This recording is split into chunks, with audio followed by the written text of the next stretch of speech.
दोस्तों, जब भी हम अपने पैसे को सेफ जगह में इन्वेस्ट करने के बारे में सोचते हैं तो हम सभी के दिमाग में पहला ऑप्शन आता है, वह है बैंक का फिक्स्ड डिपॉजिट यानी एफडी। लेकिन दोस्तों, क्या आपको पता है कि फिक्स्ड डिपॉजिट की एक लिमिट होती है। अगर आप एक लिमिट के ऊपर बैंक में फिक्स्ड डिपॉजिट करते हो तो आपको इनकम टैक्स की तरफ से नोटिस आ जाए। तो यह तो काफी टेंशन वाली बात हो गई है। लेकिन दोस्तों, आपको टेंशन लेने की कोई जरूरत नहीं है। बस आप इस वीडियो को अंत तक देखें जिससे आपकी टेंशन दूर हो जाए। तो चलिए दोस्तों, समझते हैं कि इनकम टैक्स का रूल फिक्स्ड डिपॉजिट के ऊपर क्या कहता है।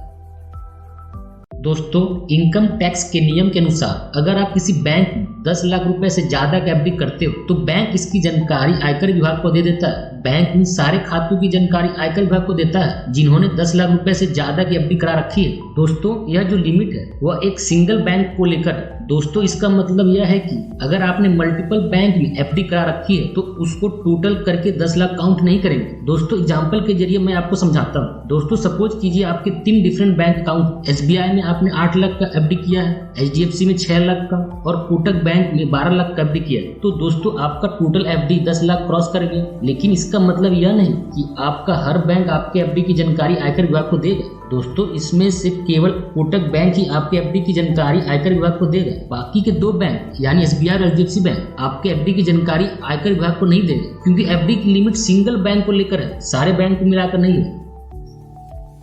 दोस्तों, एक और बात ध्यान देने वाली है कि यह लिमिट एक फाइनेंशियल ईयर की देखी जाती है। जैसे फाइनेंशियल ईयर 2022-23 की बात करें, यह 1 अप्रैल 2022 से 31 मार्च 2023 तक देखी जाएगी। यानी अगर इस 12 महीने के अंदर अगर आपने 10 लाख रुपए से ज्यादा की एफडी कराई है एक बैंक के अंदर, चाहे आपने एक एफडी कराई हो या एक से ज्यादा मल्टीपल एफडी कराई हो, तो उस केस में बैंक जो होता है वह इनकम टैक्स डिपार्टमेंट को रिपोर्ट कर देता है इन सारे खातों की जानकारी के बारे में। दोस्तों, एक और एग्जाम्पल के जरिए मैं आपको यह क्लियर करता हूँ। सपोज आपने फाइनेंशियल ईयर 2021-22 में आपने 7 लाख की एफडी की थी और फिर फाइनेंशियल ईयर 22-23 में 5 लाख की और एक नई एफडी कराई है, तो आपका टोटल एफडी तो 10 लाख रुपए से क्रॉस करेंगे। लेकिन लिमिट तो एक फाइनेंशियल ईयर की है और इस एग्जांपल में किसी भी फाइनेंशियल ईयर में 10 लाख का लिमिट क्रॉस नहीं हुआ, तो इस केस में बैंक किसी भी एफडी का रिपोर्ट आयकर विभाग को नहीं देगा।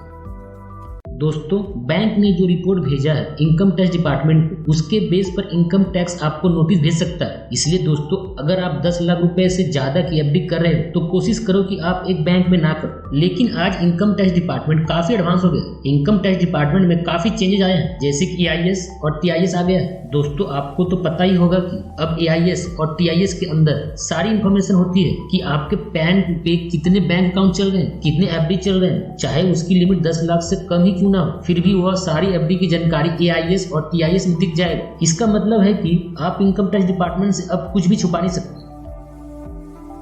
दोस्तों, अब मेन बात पर आते हैं कि अगर आपको इनकम टैक्स का नोटिस आ गया तो आपको क्या करना है। दोस्तों, अगर आपको इनकम टैक्स की तरफ से नोटिस आ जाए तो सबसे पहले आप उसे देखकर घबराएं नहीं, क्योंकि इनकम टैक्स डिपार्टमेंट को आपके 10 लाख के ऊपर के एफडी से कोई मतलब नहीं है। इनकम टैक्स डिपार्टमेंट तो केवल यह पता करना चाहता है कि अगर आपने 10 लाख से ऊपर का एफडी कराया है तो आपने जो इनकम दिखाया है वह कहीं कम तो नहीं दिखाया है। यानी आपने अपने प्रॉपर सारे सोर्स ऑफ इनकम को अपने आईटीआर भरते वक्त दिखाया तो है। कहीं आपने इनकम टैक्स बचाने के चक्कर में इनकम को अंडर रिपोर्टिंग तो नहीं किया है। दोस्तों, अगर आपने ऐसा किया है तो इनकम टैक्स के लॉ के अनुसार आपको पेनाल्टी लग सकती है और यहाँ तक आपको जेल भी हो सकता है। लेकिन अगर आपने सारे सोर्स ऑफ इनकम को प्रॉपर वे से आईटीआर में शो किया तो आपको घबराने की एकदम भी जरूरत नहीं। और अगर फिर भी आपको नोटिस आ गया है तो आप इनकम टैक्स डिपार्टमेंट को एक सिंपल सा ईमेल कर दीजिए और आपके सोर्स ऑफ इनकम का डिटेल जो उसने नोटिस के जरिए आपसे मांगे उसकी जानकारी आप उसे दे दें।